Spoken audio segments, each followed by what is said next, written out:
The first thing Isabella Davenport notices is that her groom does not blink. Not once.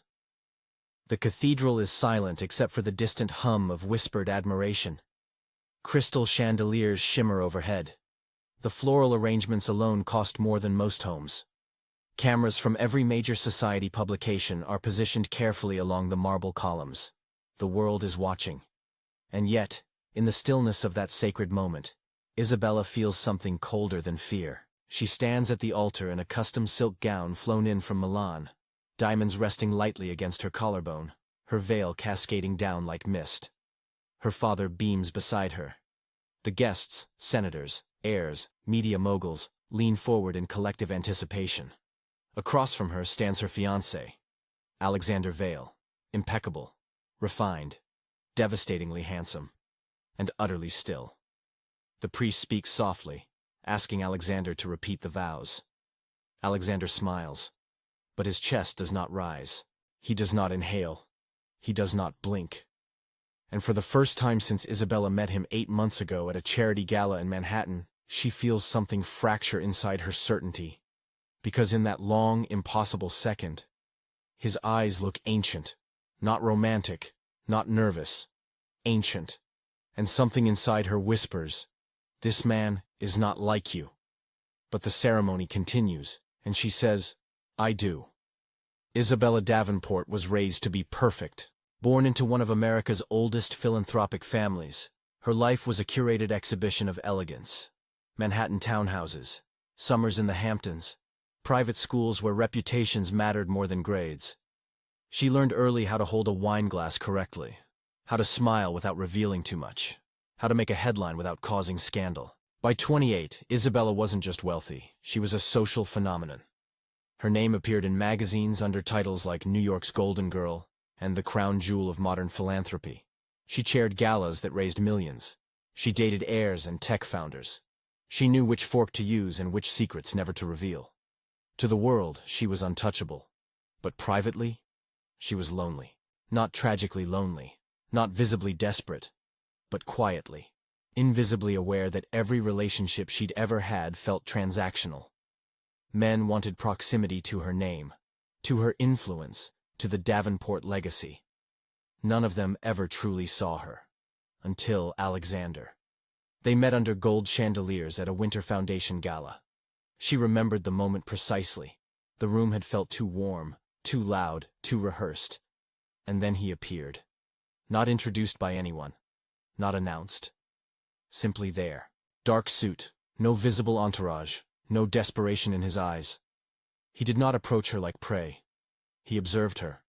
And when he finally spoke, his voice was calm, measured. "You look exhausted," he said quietly. No one had ever said that to her before. Not beautiful, not radiant, exhausted. And somehow, that felt like the first honest thing anyone had said to her in years. Alexander Vale claimed to be an investor specializing in legacy acquisitions. His background was elusive, but his wealth was unquestionable. He seemed to move through elite circles without effort, as if he'd always belonged there. He listened more than he spoke. He rarely laughed. He never overshared. But when he looked at Isabella, it felt like he saw beyond the diamonds and headlines. And that was intoxicating. Their courtship was swift. Too swift, some whispered. He sent no flowers, only rare first-edition books. He remembered every detail she mentioned in passing. He seemed to anticipate her thoughts before she voiced them. There were small things, though. Small, strange things. He never ate much at dinner. He avoided being photographed in direct flash. He was never available during certain hours, always vague about where he'd been. And once, when she jokingly asked about his childhood, he paused too long. "I've lived many lives," he said. She thought he meant metaphorically. She laughed. He did not. Still, love, or what she believed was love, softened her suspicion. He proposed on a balcony overlooking the city skyline. No kneeling, no theatrics.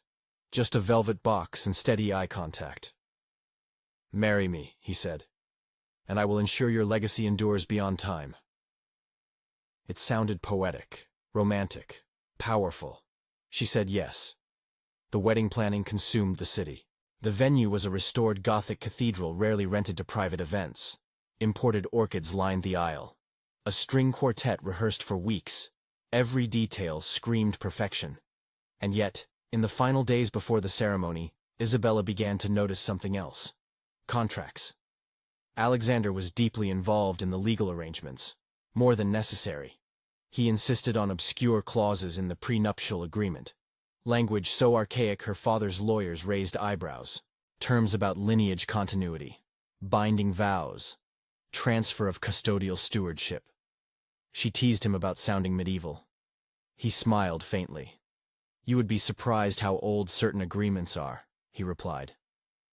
3 nights before the wedding, Isabella woke at 3:17 a.m. Alexander stood at the bedroom window, completely still, staring at nothing. The moonlight illuminated his profile. He did not turn when she spoke. "Are you okay?" "Yes." His voice sounded distant. She sat up. "You're not sleeping." "I don't require much sleep." She laughed softly. "You're not human." The words slipped out playfully. He turned then, and for one split second, she saw something in his eyes that made her blood run cold. Not offense, not humor, recognition. Then it was gone. "You'd be surprised," he said quietly. Back at the altar, the priest asks them to join hands. His skin is cool, not nervously cold, not clammy. Cool like polished stone. The vows begin. When it's Alexander's turn, his voice resonates deeper than before. "I take you, Isabella Davenport, as my lawful wife, to honor the covenant between your house and mine." Covenant. The word feels wrong. Guests shift slightly, but assume poetic flair. Isabella's heart begins to pound. Something in his phrasing feels rehearsed. Ancient. Then he looks directly into her eyes, and whispers something not in the script, in accordance with the first agreement. The cathedral air shifts, not visibly, but palpably. A pressure in her ears. The chandeliers flicker, and suddenly, memories that are not hers flood her mind. A woman in Victorian lace standing at the same altar. A man with Alexander's face, but dressed in 18th century attire. Another bride, another vow, another Davenport. The vision disappears as quickly as it came. Isabella stumbles. Gasps ripple through the guests. Alexander tightens his grip on her hands. "Stand steady," he murmurs. Fear spikes through her chest. "What did you just say?" she whispers, but the priest continues. "By the power vested in me." Alexander's eyes darken. Not metaphorically, literally. Shadows gathering at the edges, and in that impossible suspended moment, she understands. He hasn't chosen her. He has claimed her. Because Alexander Vale is not merely a wealthy investor. He is something older, a being bound by generational contracts made between desperate ancestors and something beyond human comprehension. Every few decades, a Davenport bride stands at an altar and seals the continuation, longevity, influence, prosperity. In exchange, a union. Not romantic, ritualistic. Her grandmother's mysterious sudden marriage, her great-aunt's reclusive life. The unexplained fortune surges in their history. It was never luck. It was agreement.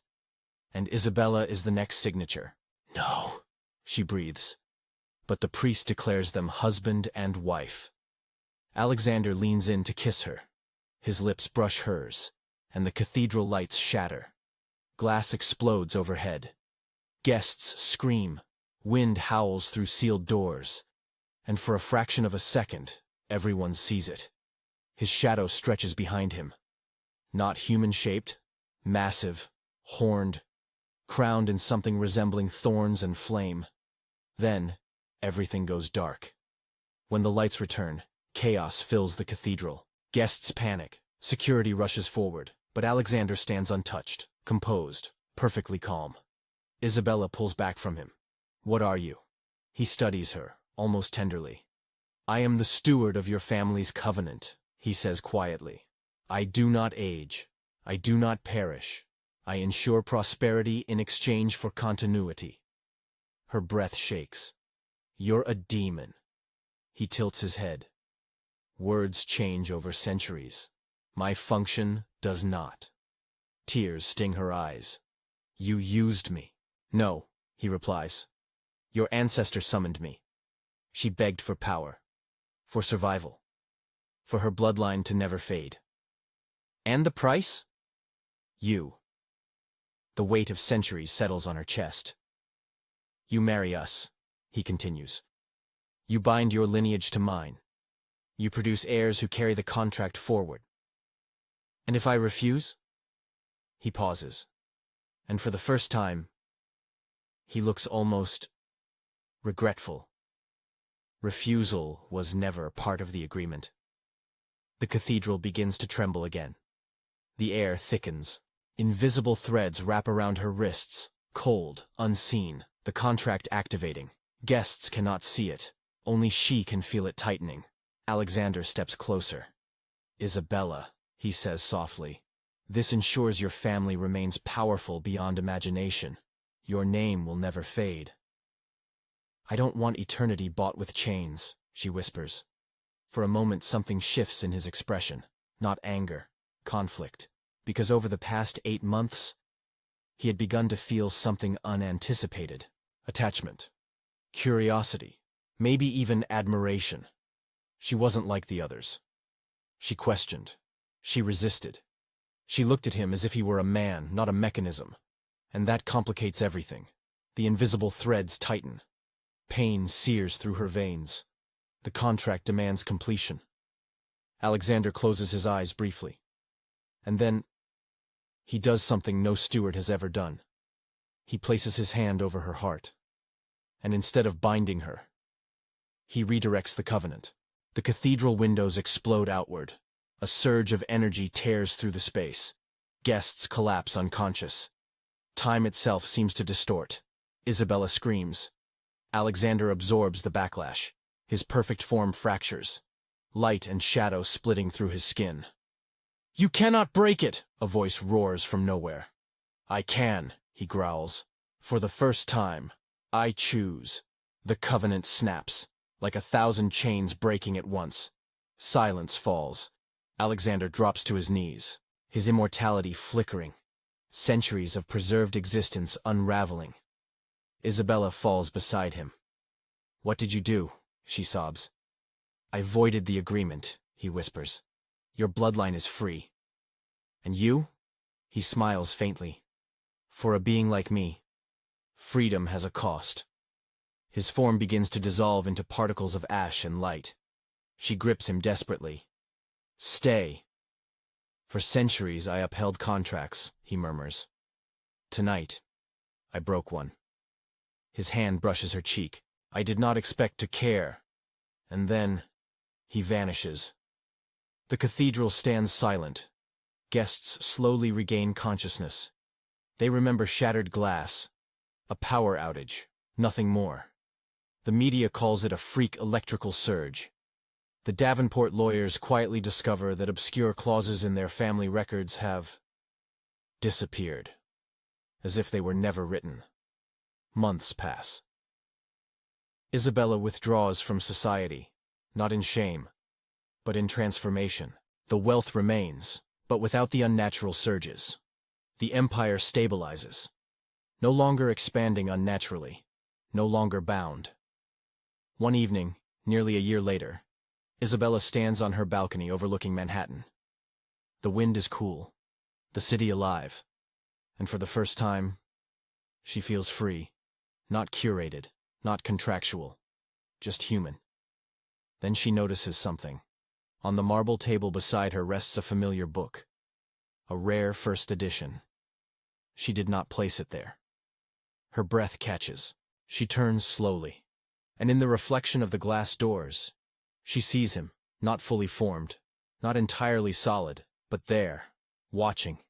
No shadow monstrous behind him, no ancient weight, just a man, no longer bound to contracts, no longer steward of a covenant, but something else, something unclassified.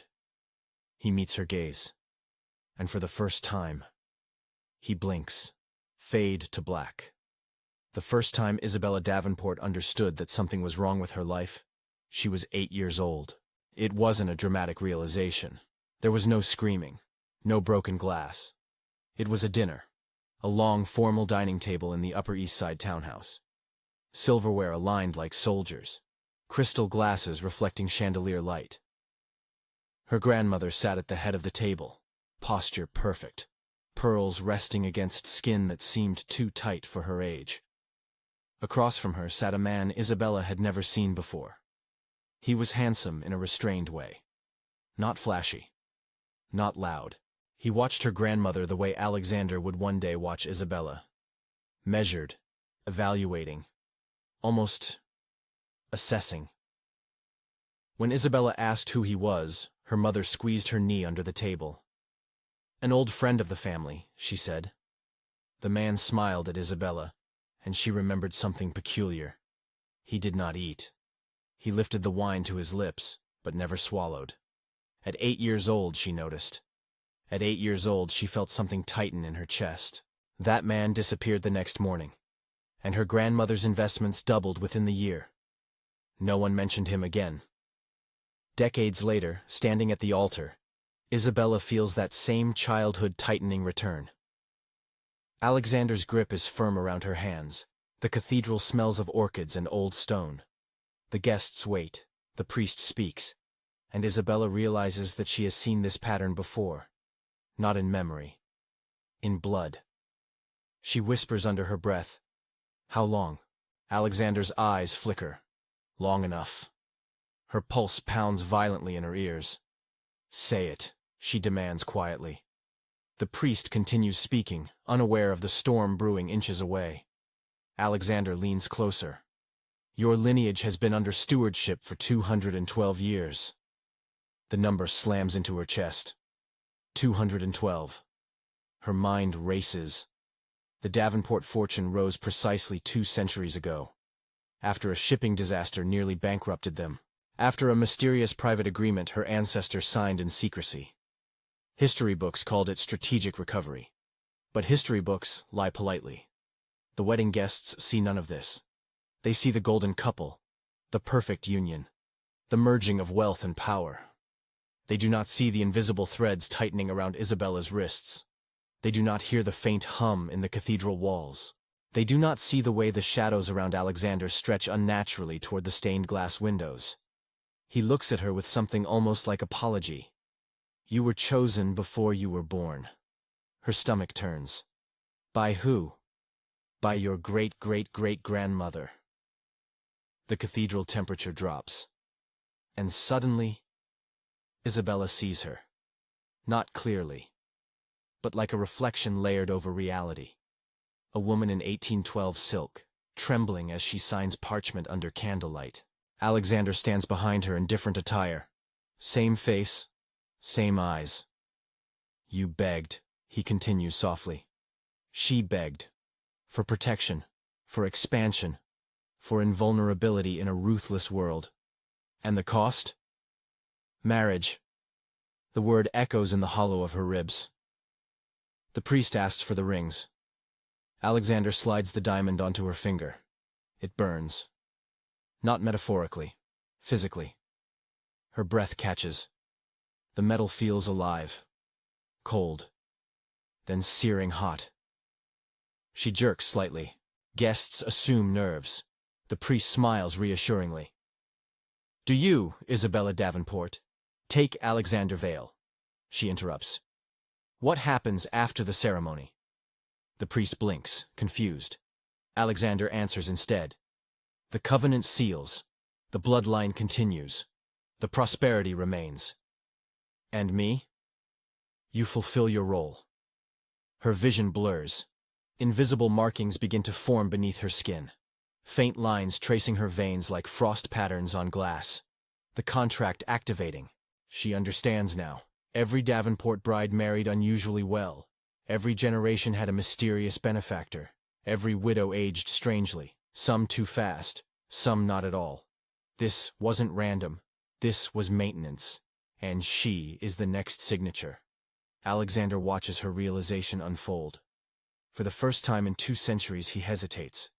He has performed this ritual 12 times, 12 brides, 12 vows, all compliant by the end, all bound.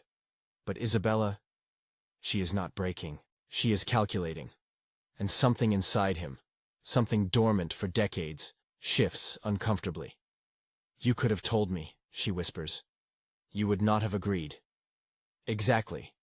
The priest, sensing tension, attempts to proceed quickly. "I now pronounce you." The words never finish. The cathedral doors slam shut with a thunderous crack. The chandeliers flicker violently. Gasps erupt. Wind spirals through the aisles despite sealed windows. The stained glass depicting saints fractures down the center. Guests scream. But time around the altar slows. Isabella feels it, like she's moving underwater. Alexander stands unaffected. His shadow expands across the marble floor, stretching, warping, not human in proportion. Something vast coils within it. She steps back. "Show me." He studies her. "You do not wish to see that." "I deserve to." Silence. Then, he exhales, and the air trembles. The illusion peels away. Not grotesque, not monstrous in a cinematic horror way. Worse. Ancient. His features elongate slightly.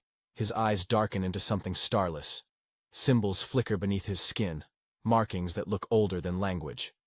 Behind him, for a flicker of a second, towers a form made of shadow and fire, crowned with something resembling fractured halos. The guests see only chaos. Isabella sees truth. "You're not human." "No." "What are you?" "I am a keeper of agreements, a steward of ambition, a force summoned by desire and sealed by blood." Her knees weaken. "You're a demon." "I am what your ancestors needed." The honesty devastates her more than cruelty would have. "Did you ever feel anything real?" He pauses. And that pause is new. "For centuries," he says slowly, "emotion was irrelevant." "And now?" He does not answer, but his silence says everything. The contract reaches completion threshold. The ring tightens around her finger like a vice. The markings on her skin brighten. Energy gathers in the cathedral dome. A voice, not Alexander's, reverberates through the stone. "Seal the covenant." It is not loud, but it is absolute. Alexander closes his eyes briefly. Obedience is embedded into his existence. He was bound to serve the agreement, bound to fulfill the signatures, bound to perpetuate ambition. He turns back to Isabella. "I can make this painless," he says quietly. She laughs bitterly through tears. "By stealing my life? You would live long, protected, elevated, not free." The word strikes him harder than any accusation. Free. He has not considered that concept in centuries, because he has never been free either. He was summoned, bound, contracted. Immortality without choice. She sees it then. Not just the trap around her, the cage around him. "You don't control it," she whispers. His jaw tightens. "I enforce it." "That's not the same." The voice returns. "Seal it." The pressure increases. Stone cracks in the cathedral walls. Guests collapse unconscious from the strain. Alexander steps closer. One final motion would complete it. One kiss, one pulse of energy, and 200 years of covenant would continue seamlessly. Instead, he looks at her as if seeing her for the first time. Not as a Davenport, not as a Claus, as a woman. Human, terrified, defiant, and something fractures inside him. For centuries he has been the instrument of ambition. Tonight, he chooses. He grips the ring on her finger and pulls. It does not come off. The contract resists violently. Energy explodes outward. The cathedral dome cracks. Light bursts through stained glass like celestial fire. "You cannot break it," the unseen force roars. "I can refuse to complete it," he growls. His body begins to split with fissures of light. The symbols under his skin blaze.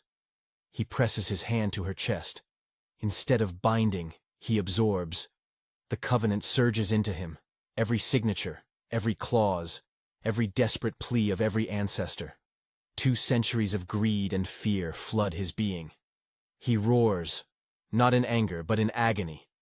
The shadow behind him convulses. The cathedral trembles. Isabella screams his name. The ring shatters. The markings vanish from her skin. The invisible threads snap like thousands of breaking chains. Silence crashes down. Alexander drops to his knees. The vast, ancient presence behind him disintegrates into ash and light. The oppressive force vanishes. The contract is gone. He looks up at her. His eyes no longer starless, just dark. Human dark. I voided the stewardship, he whispers. What happens to you? She sobs. I am no longer bound to serve. And I am no longer sustained by it. His immortality fractures. Time rushes into him all at once, centuries collapsing. He begins to age, subtly at first, then faster. Wrinkles ghost across his skin, hair silvering, body weakening. She kneels before him. Don't do this. He almost smiles. For the first time, I chose. His hand cups her cheek. Warm now, truly warm. I wanted to know what freedom felt like. Tears stream down her face. And? He exhales slowly. It feels like loss. His body dissolves, not into ash this time, into light, soft, fading, until he is gone. Months pass. The Davenport empire does not collapse, but it changes. Investments stabilize at human rates. No sudden impossible expansions. No miraculous recoveries. Just normalcy. Isabella withdraws from the spotlight. Society speculates scandal. She says nothing. She begins dismantling certain aggressive ventures. Redirects funds toward humanitarian work rather than dominance. For the first time, the Davenport name means something other than power. It means choice. 1 year later, on the anniversary of the wedding that never truly was, Isabella returns to the cathedral. It has been restored. No one remembers the supernatural rupture. They recall a freak electrical surge, broken glass, panic. Nothing more. She stands alone at the altar. No orchids, no cameras, just silence. I don't know if you exist anymore, she whispers. But if you do, the air shifts slightly, not violently, softly. A breeze moves through the nave. She turns, and there he stands, not radiant, not monstrous, just a man, different, finite. You're alive, she breathes. For now, he replies. His voice is no longer layered with ancient echoes, just human. I was released, he explains quietly. When the covenant collapsed, so did the force sustaining me. But something remained. What? Choice. She steps closer. You're mortal. Yes. And the contracts? Gone. And my family? Free. Silence stretches between them. No destiny, no clause, no obligation. Just 2 beings standing in a cathedral where history nearly consumed them. Why are you here? She asks. He looks at her the way he should have from the beginning. Not as a clause, not as lineage. As a woman. Because, he says softly, for the first time in 200 years, I would like to ask. Her heart stutters. Ask what?